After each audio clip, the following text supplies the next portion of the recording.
Hi అండి, welcome to Jakkampudi recipes. ఈరోజు మన రెసిపీ వచ్చేసి చేపల పులుసు. చేపల పులుసు అనేది మనం చాలా రకాలుగా చేస్తుంటాం, కానీ ఏ చేపతో అయినా సరే ఇలా చేపల పులుసు అనేది చేశారంటే టేస్ట్ అదిరిపోతుంది. అలాగే శీలావతి చేప మనకి కడుపులో వచ్చిన ఆ జనను కూడా ఎలా కుక్ చేసుకోవాలి, ఆ జన ఎలా కుక్ చేస్తే టేస్ట్ అనేది వస్తుంది ఏంటనేది ఈ వీడియోలో చూపిస్తానండి. లాస్ట్ వరకు కూడా స్కిప్ చేయకుండా వీడియో మొత్తం చూసేయండి. చూడండి ఎంత బాగా కుక్ అయిందో కదా, చూస్తుంటేనే నోరు ఊరిపోతుంది. ఇదిగోండి, నేనైతే కేజీన్నర వరకు చేపలు అనేవి తీసుకున్నాను. ఇందులో వచ్చేసి మనకి జన అనేది ఒక పావు కిలో పైనే వచ్చిందనమాట. ఇప్పుడు ఈ జనని ఎలా కుక్ చేసుకోవాలి, అలాగే చేపల పులుసు అనేది టేస్ట్ ఏ చేపతో అయినా సరే ఇలా పెట్టారంటే అదిరిపోద్దని చెప్పాను కదా, ఆ టేస్ట్ అనేది ఎలా వస్తుంది ఏంటనేది ఈ వీడియోలో చూపిస్తాను. మొత్తం శుభ్రంగా ఉప్పు గట్ట వేసి నేను శుభ్రంగా వాష్ చేసి ఇలా పక్కన పెట్టుకున్నానండి. మనం ఉప్పు వాటర్లో వేయడం వల్ల ఏంటంటే చేపలు అనేవి చాలా క్లీన్గా ఉంటాయి, నీట్గా ఉంటాయి, నీచు వాసన రాకోకుండా ఉంటుందన్నమాట. చాలామంది మజ్జిగతో అలాగే పసుపు కూడా వేసి కడుగుతూ ఉంటారు, అలా కూడా చేయొచ్చు. మజ్జిగ ఫ్లేవర్ ఇష్టం లేని వారు ఉప్పు వేసి ఒక అరగంట సేపు నీళ్ళల్లో ఉంచేసి తీసుకుంటే మనకి చాలా క్లీన్ అయిపోతాయి అనమాట చేపలు అనేవి. ఇదిగోండి, చింతపండు కూడా ఒక 50 గ్రాముల వరకు తీసుకొని నానపెట్టేసాను నేను. ఇదిగోండి, ఇలా మీడియం సైజు ఉల్లిపాయ వచ్చేసి ఒకటి తీసుకున్నాను. అలాగే ఎల్లుల్లిపాయలు వచ్చేసి ఒక 4 రెబ్బల వరకు తీసుకున్నాను అనమాట, అంటే 4 పాయల వరకు తీసుకున్నాను ఈ సైజువి. అలాగే అల్లం వచ్చేసి ఒక 10 గ్రాముల వరకు తీసుకున్నాను.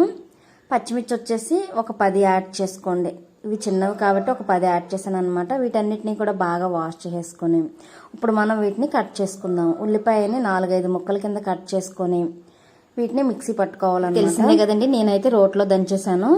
ఎందుకంటే రోట్లో దంచి చేసిన చేపల పులుసు అయినా చికెన్ అయినా ఏదైనా సరే టేస్ట్ అనేది అదిరిపోతుంది అనమాట. ఈ అల్లాన్ని కూడా ఇలా పైన ఉన్న తొక్కు వరకు కూడా మొత్తం కూడా ఇలా గీరేసి చిన్న చిన్న ముక్కల కింద కట్ చేసుకోవాలి.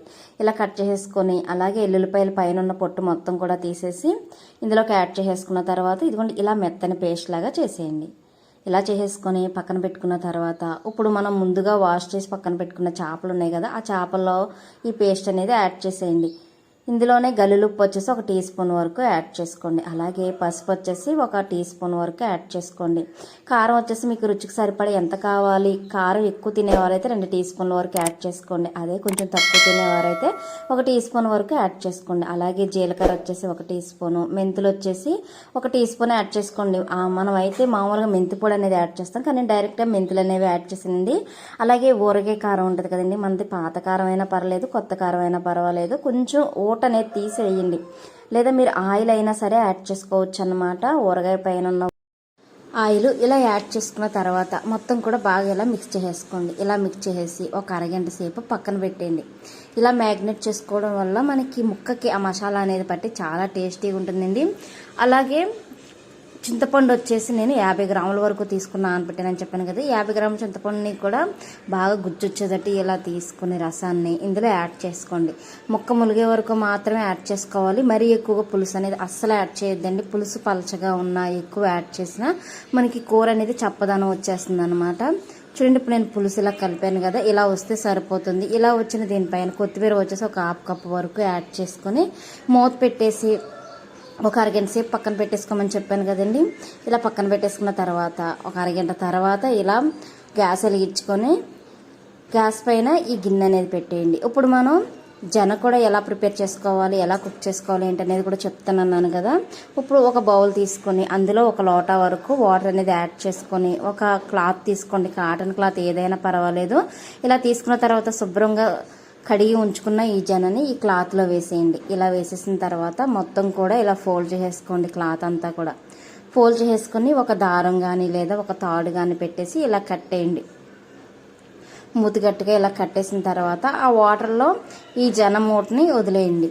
వదిలేసి కొంచెం ఉప్పు అనేది యాడ్ చేసుకోండి. నేనైతే గల్లు ఉప్పు వచ్చేసి 1 టీ స్పూన్ వరకు యాడ్ చేసుకున్నాను. మనకి జన ఉడికిన తర్వాత చప్పదనం రాకోకుండా ఇలా ఉప్పు అనేది యాడ్ చేసుకొని కుక్ చేసుకుంటే అందులో ఉన్న బ్యాక్టీరియా మొత్తం బయటకు వచ్చేసి మనకి జన అనేది టేస్టీగా రెడీ అయిపోతుంది.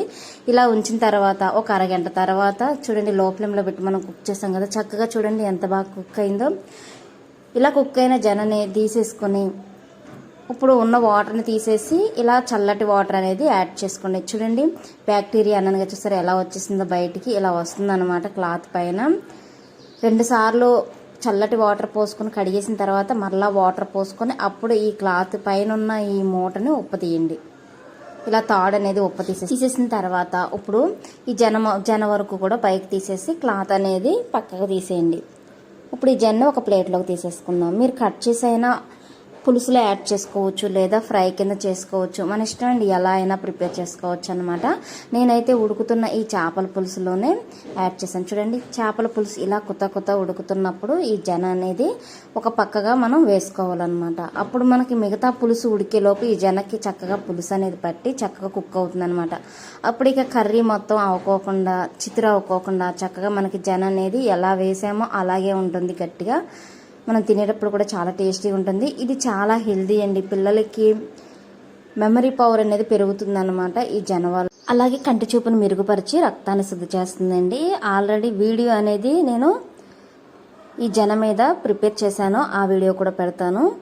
ఇప్పుడు మనం ఇందులో గరం మసాలా అనేది 1 టీ స్పూన్ వరకు యాడ్ చేసుకోండి. ఇలా యాడ్ చేసుకున్న తర్వాత ఇందులో కొత్తిమీర వచ్చేసి ఒక 1/2 కప్పు వరకు యాడ్ చేసుకోండి. మీరు గరిట అస్సలు పెట్టొద్దండి. ఇదిగోండి, క్లాత్ ఇలా పట్టుకొని స్లోగా తిప్పండి. ఇలా తిప్పేసుకుంటే మనకి చక్కగా పులుసు అంతా కూడా మసాలా అనేది కలిసిపోతుంది అనమాట. లాస్ట్కి ఇదిగోండి ఇలా కొత్తిమీర అనేది చల్లుకొని దింపి ఒక బౌల్లో సర్వ్ చేసుకుంటే మనకి ఏ చేపతో అయినా సరే చేపల పులుసు అనేది ఇలా పెడితే టేస్ట్ అనేది అదిరిపోతుంది అనమాట. మరి ఇంకెందుకు ఆలస్యం, మీరు కూడా రెడీ చేసుకోండి. రెడీ చేసుకుని ఎలా వచ్చింది ఏంటి అనేది కామెంట్ బాక్స్లో కామెంట్ చేయండి. అలాగే మనం చేపల మార్కెట్కి వెళ్ళినప్పుడు చేపల్లో ఈ జన వద్దులే అని పక్కన పడేస్తూ ఉంటాము చెత్తని, కానీ దీనివల్ల ఉపయోగాలు తెలిసాయి అంటే అస్సలు వదిలిపెట్టరు. ఈ జన తీసుకొచ్చుకొని మీరు వండి పిల్లలకు పెడితే వాళ్ళ మైండ్ రీఫ్రెష్ అవుతుంది. అలాగే కంటి చూపు కూడా అద్భుతంగా పెరుగుతుంది అనమాట. రక్తం శుద్ధి చేస్తుంది. చాలా ఉపయోగాలు ఉన్నాయండి ఈ జన వల్ల. మీరు కూడా ఒకసారి ట్రై చేయండి. ట్రై చేసి ఎలా వచ్చింది ఏంటనేది కామెంట్ బాక్స్లో కామెంట్ చూడండి. చూస్తుంటేనే నోరూరిపోయింది కదా. చూసారా, చక్కగా పులుసు పట్టి ఉప్పు కారం మసాలాలు పట్టి చాలా టేస్టీగా ఉందన్నమాట. మనకి మామూలుగా తెలియక కూరలో వేసేసినప్పుడు చప్పదనం అనేది వచ్చేస్తుంటుందండి. కూర మొత్తం కూడా ఈ చేప గుడ్లతో కలిసిపోయి ఉంటుంది. అలా కాకుండా నేను చేసినట్టు ఇలా ప్రిపేర్ చేసుకొని కర్రీలో వేసుకొని చక్కగా కుక్ చేసుకున్నారంటే చాలా టేస్టీగా వస్తుంది. మనకి ఆరోగ్యానికి కూడా చాలా మంచిది. మీకు కనుక నా వీడియో నచ్చినట్లయితే లైక్ చేయండి, షేర్ చేయండి, నా ఛానల్ని సబ్స్క్రైబ్ చేయండి. అలాగే కొత్తవారు ఎవరైనా చూస్తున్నట్లయితే బెల్ ఐకాన్ ప్రెస్ చేసి అందులో ఆల్ అనే బటన్ ఉంటుంది, ఆ బటన్ ప్రెస్ చేసినట్లయితే నా నోటిఫికేషన్స్ అన్నీ కూడా మీరు చూడొచ్చు. ప్లీజ్ సబ్స్క్రైబ్ చేయడం మాత్రం మర్చిపోవద్దు. లైక్ చేయండి.